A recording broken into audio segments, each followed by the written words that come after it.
You're right there, it's Tim Golf 5 Tango Mike again. Nice to have you back. Now, I've been thinking about putting together a vertical antenna for portable use. Now, I've had good luck before with vertical antennas. I've used end-fed half waves. I've got a lovely antenna from high end-fed, which I've used a few times and put on the channel a few times as well. I even wrote an article review in Practical Wireless, yeah, but about a year and a half ago. And it was fun doing that, and it was fun testing it. And I still use it now. It's a nice antenna, which I use on a 12-metre pole. Now, I live near the sea, but the place I use is a fairly busy, very narrow, small car park, right? So I've just used Ampro ham sticks down there, mobile antennas. I certainly can't put up a 66-foot end-fed half wave or a big dipole or anything like that. So what I'm thinking of doing is putting up a vertical, single wire vertical with ground radials and use a remote tuner at the base to match it. So that's my thinking. And then I'll be looking into the length of the antenna, which lengths work, which ones don't. How small can I go? Can I go for quite a small ground-mounted vertical and make that work as well? So I'll be looking at all those sorts of things and also thinking about how to put the antenna together and what to use. So if you're in a similar position to me and you're thinking of going portable or using maybe a fairly low-profile vertical in your backyard or back garden, maybe if you're in the States, maybe you're in a HOA or something like that. Or if you're just one of these people like me who doesn't like to having big towers in their garden, I just want something which is fairly unobtrusive and can be taken portable as well, well, stick around and I'll show you what I'm looking at. So then, I've been doing some modelling on MMA&A, and I've been sort of playing around with some lengths, and let's see what I found. So let's look first of all at what I'm trying to achieve here with this antenna. And as usual, I've got the computer fired up, so let's take a look, shall we? So then, I'm looking for a multi-band portable antenna, quick to deploy, get some good low angle of radiation for DX, little or no need to adjust the antenna physically to change bands. I want it very easy to change bands. 7-metre long, lightweight fiberglass pole to take away easily, so I can take it up a POTA or SOTA or anywhere I want to go, or take it up and down in the back garden, quite easy. Good low angle of radiation on multiple bands is what I'd like to achieve, and somewhere near the sort of comparable gain that you would get to a ground-mounted quarter-wave vertical. So, with a ground-mounted quarter-wave vertical, you're typically looking at getting around minus 6 dB off a 5-degree takeoff. So that's kind of what I'm looking to achieve here. And I've used MMA&A, and for each of the bands and for each of the antenna lengths, I've used basically 4 wavelengths of ground radials. So on 20 meters, for example, that's 80 meters of ground radials, which effectively I'm going to be using anyway on all the bands. So actually, above 20 meters on 17, 15, 12, and 10, I'll be using more than 4 wavelengths of ground radials because I'll still be using 80 meters of radials on those bands, but it doesn't make a huge amount of difference. Okay then, so looking at, continuing to look at the antenna then, looking at 2 lengths. So I'm looking at a 7-meter long vertical, but also I'm looking at a 4-meter long vertical as well. And the reason I'm looking at 4 meters, I'll come to why I've chosen 4 meters in a minute as a length, but it's one of those lengths actually which is obviously quite unobtrusive. It's only about 13 feet. There's some other products around where you don't have to rely on the fiberglass pole. There's those telescopic whips with the 5/8 thread at the bottom. MFJ make them. There's also a cheaper version going around as well now. It seems to be quite popular. You can adjust that to 4 meters long and use that if you want to with a suitable mount. Maybe even mount it onto your car if you're feeling brave enough, but not driving around with it, mind. There's options there. So I'm looking at 7 meters and 4 meters in terms of the vertical length. Each, as it says here, look, each will be fed by a remote tuner. The tuner I'm looking at, by the way, is the LDG RT100, which is rated for about 100 to 125 watts, is controlled via a bias T, so there's a little control box back in the operating position, and that fires up DC down the coax cable and then basically tells the tuner to go through a tune for you. But it's an auto tuner, so once it finds a match, and technically it should just automatically give you that tune straight away. So that's the beauty of using one of those. And I'll be using about 7 to 8 meters of coax back to the operating position. So What I've done, I've looked at all the bands from 20 up to 10, and I'll look at 40 a bit later as well, and I've compared the 7 metre long vertical with the 4 metre long vertical. And before we look at those, just to say what I'm going to be doing in terms of getting the antenna up physically. So for example, if we take the 7 metre version, I'll be using 7 metres of wire attached to a fiberglass pole, non-conductive of course. And at the bottom of that, I'll be using one of those sort of dipole centers that you can get. And I'll give a picture of it here. And they're very useful with the BNC connector. Now, I'm not using BNC, so I'm having to use a BNC to SO239 sort of converter, sort of adapter. But they're very useful. And of course, I'll just use one of those to run the vertical element up the pole. And then the other one I'll attach to the ground radials. And I'll leave a little link up here for somewhere up here or up here somewhere, because I made a very cheap and effective ground radial plate going back maybe the year before last now on a video. So I'll put that up there for you to have a look at how I put that together. And I could use something like that maybe as well for the radials. Okay then, let's have a look then at both these antennas, the 7 metre long and the 4 metre long, on the different bands. And let's start then, shall we, on 20 metres. So let's have a look at the computer and see what we've got. So using MMA&A, we can see that we've got our traditional omnidirectional pattern, which we'll have for all of these antennas being verticals. And don't forget, these are all ground-mounted verticals as well, of course. So 20 metres, 7 metre long vertical. We've got a gain in yellow in the top right-hand corner of minus 6.1 dB at 5 degree takeoff. We're looking at 5 degrees for all of these because we want nice low angle takeoff for DX, because I'll be near the scene, hopefully using that to my advantage. So minus 6.1 is the typical figure you'll get kind of with a quarter wave ground-mounted vertical. Now it's 7 metres long. It's a bit longer than that, of course, on 20 metres. And if we look at the 4 metre version, very similar, minus 5.7 dB. There you go, very similar performance. And if we look then at the far field plot on the right-hand side in particular there, we can see that the 4 metre in blue is actually, matching or bettering the 7 metre long antenna on many of the angles. They're actually doing a fairly good job. Now at the bottom, we've got a bit of a tougher situation. If you look at those figures there in blue, the second column in, we've got pretty low reading of 17 ohms there, and a reactance as well, and a bit of a higher SWR. But looking at those figures, those are figures that the antenna tuner I'm thinking of using should be able to bring in. And we've got more comfortable figures for the antenna tuner with the 7 metre long. But overall, two fairly decent antennas. And in fact, the 4 metre long version is doing pretty well there. So let's have a look then at 17 metres. 17 metres, 7 metre long vertical. Doing pretty well, minus 5.7 dB. Now it's 7 metres long on 17 metres. We're about 0.45 of a wavelength, something like that. So maybe just under that, 0.4 something of a wavelength anyway. So we're over a 3/8 wave, heading towards being a half wave here, but not quite. So it's fairly easy to match, as we'll see in a minute. And minus 5.7. Now if we look at the 4 metre version, well, effectively we're basically bang on being a quarter wave antenna here on 17 metres. So it's an absolute doddle for the tuner to deal with. We've got an SWR of about 1.4 to 1 and no problems at all. An impedance of about 36, 37 ohms. Minus 6 dB, effectively the same at 5 degree takeoff as the 7 metre long antenna. And as you can see from the far field plot here, the 4 metre antenna very much holds its own, and of course being a quarter wave it does pretty well. And at the higher angles of radiation, about, what's that going to be? Yeah, about 20 odd, 30, 40, 50 degree takeoff. The short hop stuff, it has a bit of an advantage, doesn't it? But it holds its own, as we've just seen as well, on the low angles. So the 4 metre antenna does okay so far on 20 and 17, doesn't it? But the 7 metre antenna is doing okay as well. But 4 metres gets you on 20 and 17, no problem. Let's look at 15. 15 metres then, the 7 metre long vertical. Now minus 4.9, a little bit more gain now.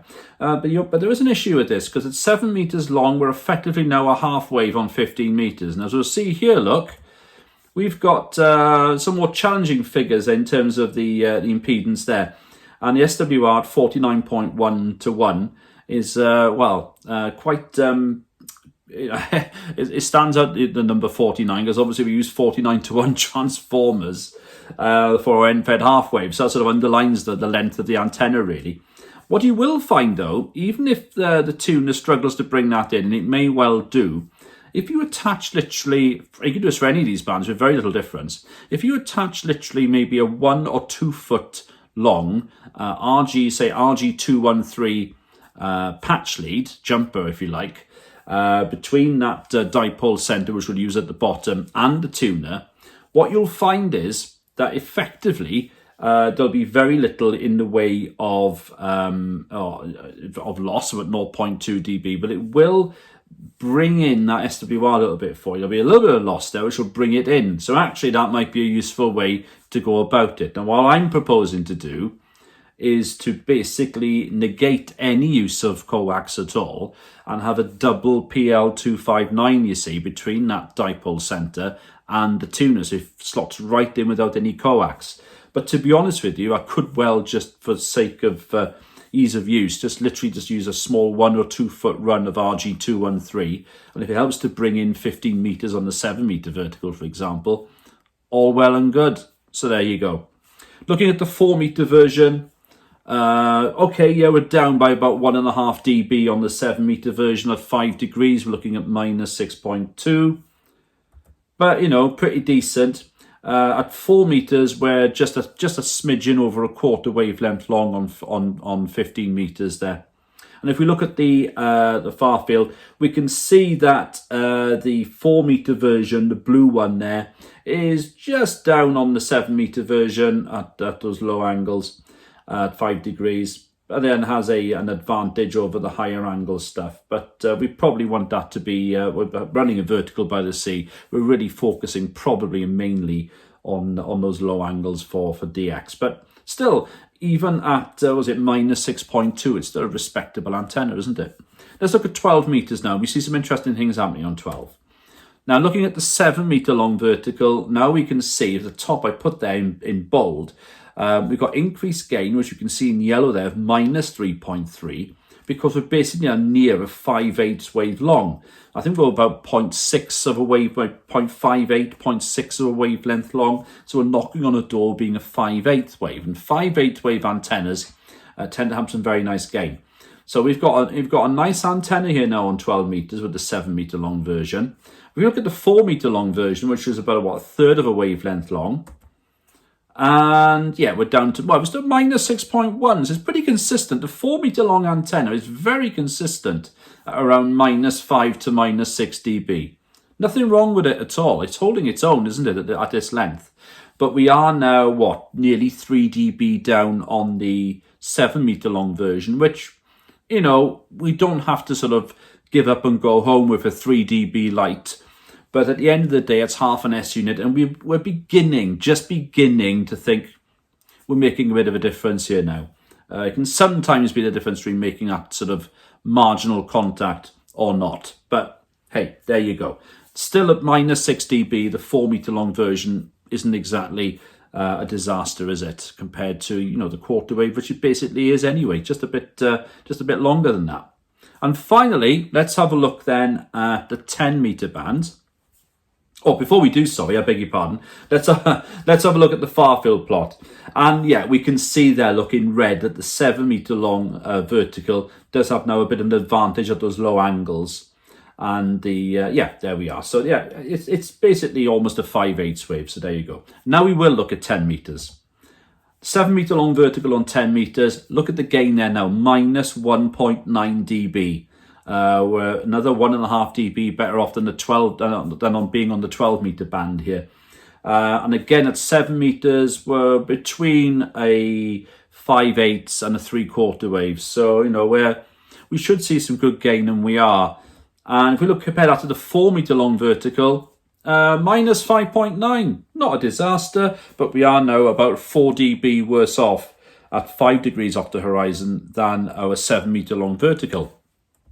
And there we are. We can see there that basically now on 10 meters, the 7 meter long vertical basically beats the 4 meter long vertical, all ends up at all angles. What you are beginning to see there, by the way, if you look at that back to there, the red tracing for the 7 meter long vertical, you begin to see there, if you can notice that the lows beginning to shift upwards. And if we go another metre or two longer with this antenna on 10 metres, then we'll have much less gain at the lower angles and much higher gain at the higher angles. Mind you, having said that, I've worked DX on a 20 metre end-fed half wave, which is meant to have, far higher gain at the higher angles, even than the one we've got there, at the expense of the lower angles. But I still worked into America on 10 metres on 100 watts. So go figure. When the bands are with you, especially with 10 metres, when the bands are with you, the bands are with you, aren't they? So there we go. Now, what about 40 metres, I hear you say? We haven't looked at 40 metres, have we? Well, I'm looking ostensibly here at the 7 metre long vertical for 40 metres, not really 4 metres. You can load up and work and use a 4 metre long vertical on 40 metres. Yeah, hey, if you use a ham stick on 40 metres, it's about 2.5 metres long. So it can happen. But I'm looking at the 7 metre long vertical here to see whether it's worth me bringing this in, using this. Is it worth going those extra 3 metres high so I can bring 40 metres in and use 40 metres well on the 7 metre vertical? And actually, is it any better or as good, or can it at least hold its own to a degree against a quarter wavelength vertical, which is 10 metres long?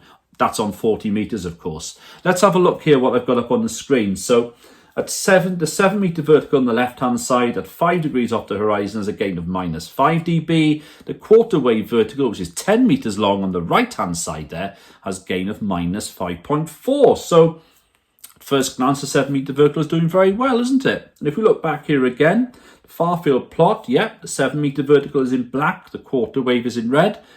And on this occasion, we're in a casino, black is winning. However, if we look at the bottom, then this is where we have a very important lesson to learn. Those figures at the bottom, remember the black figures are the 7 metre long vertical. And you can see there we've got quite a high reactance, and we've also got quite a high SWR at 112.3 to 1. Now, I think the tuner I'm going to be using will just about be okay. It matches from 4 to 800 ohms. I think I'm going to be all right here. Fingers crossed, right?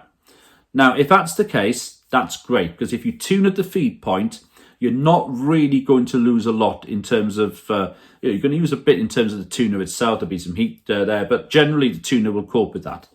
If you decide to run, say, a 30-foot, 10-metre long run of coax in, say, RG58 into your operating position, it'll bring the SWR down, but you still need to use your tuner at the shack. But all that heat that you're generating within your coax, I mean, you're losing a bit of energy there, quite frankly. So tuning it at the base when you have this much of a mismatch is pretty much important. So there you go. So it's usable, and I think it's probably worth running the 7 metre high vertical. That way, even if you use that little bit of coax to bring in 15 metres, to take it away from being the half wave and the high impedance at the half wave, I think we could have a fighting chance here of bringing in 40 through 10 metres with the 7 metre long vertical. And certainly, if you just wanted to run 20 through 10 metres and you wanted it to be a very low profile antenna, whether you're portable or at home, then the 4 metre high, that's the 13-foot high vertical, certainly holds its own as well. So then, in summary, the 4 metre antenna certainly has held its own. As you can see here, look, it's a quarter wave on 17, so it avoids high impedances. We don't have any harmonics of 17 metres to float around and bother us, so effectively from 20 through 10 metres, it does okay, but it might be a challenge to be an efficient antenna on 40 metres. So 7 metres will bring us 40 metres as a decent antenna, providing, of course, we match it at the feed point and we don't rely on a long run of lossy coax to have a tuner in the shack or in the car, or wherever you are, and then you're really inviting some big losses there. 7 metres of length also brings good gain for 10 and 12 metres, as it's just over and under a 5/8 wave on those two bands. And any longer than 8 metres in length, well, we begin to see an increase in gain at higher angles, really, at the expense of more DX-friendly lower angles on 10 and 12 metres. But overall, it's a low-profile antenna, that 4 metre one, and even the 7 metre one, really. Two decent options for us to try. So if you've got a HOA, maybe you want to be fairly low profile and you're portable operating, or maybe you want an occasional antenna to pop up at home, put some ground radials down or something like that. Maybe you can put them under the grass, have a little radial plate. and maybe put a I don't know, little rounds of the stone, or a little footpath stone or something, and pop it over the top of it, and no one's going to know it's there. And at the end of the day, then pop it off and stick your pole up, attach it to the attach your wire up it, and attach the other half to the radials, and Bob's your uncle with a little tuner on the end of it. At the base of the antenna, you've got yourself a multi-band antenna. Can't be bad. Well, thank you for watching. Take care of yourself, and hope to see you again soon. And if you like what you see, think about clicking that subscribe button. It'd be great to have you on board. Take care, stay safe until the next time. Bye-bye now.